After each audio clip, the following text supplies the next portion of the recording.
Herzlich willkommen zu einem neuen Video. Heute zeige ich euch ein Rezept für eine leckere Reispfanne Jus-Veg-Art mit Paprika und Erbsen. Dafür als erstes 2 rote sowie 2 gelbe Paprikaschoten entkernen und in mundgerechte Stücke schneiden. Außerdem habe ich hier noch eine große Zwiebel sowie 2 bis 3 Knoblauchzehen, abziehen und anschließend fein hacken.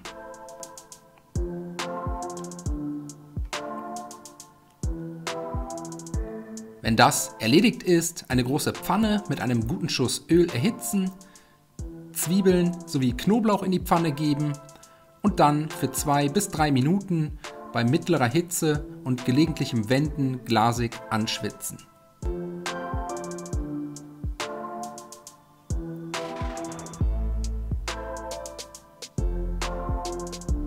Sobald die Zwiebeln glasig sind, kommt der Reis dazu. Insgesamt 250 Gramm, außerdem die Gewürze, je einen Teelöffel süßes sowie scharfes Paprikapulver und einen gehäuften Teelöffel Bohnenkraut.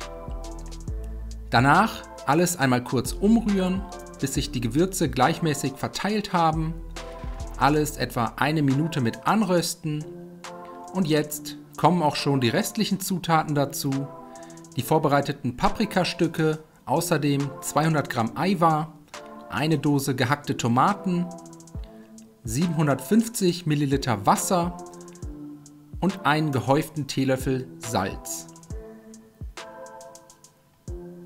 Alle Zutaten jetzt einmal gut miteinander verrühren,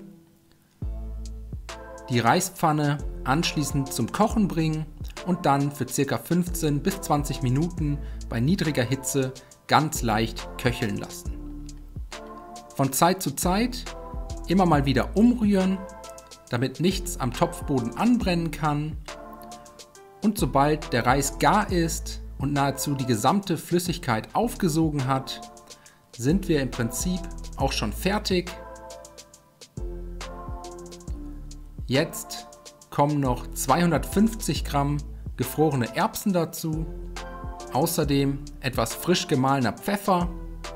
Salz sollte eigentlich passen, alles ein letztes Mal gut umrühren, nochmal kurz durchwärmen, bis die Erbsen gar sind und dann können wir servieren. Die Jus-Veg-Reispfanne dafür auf tiefen Tellern verteilen, mit etwas fein gehackter Petersilie garnieren und servieren. Ich hoffe, euch hat das Video gefallen. Ich wünsche euch viel Spaß beim Nachkochen. Bis zum nächsten Mal.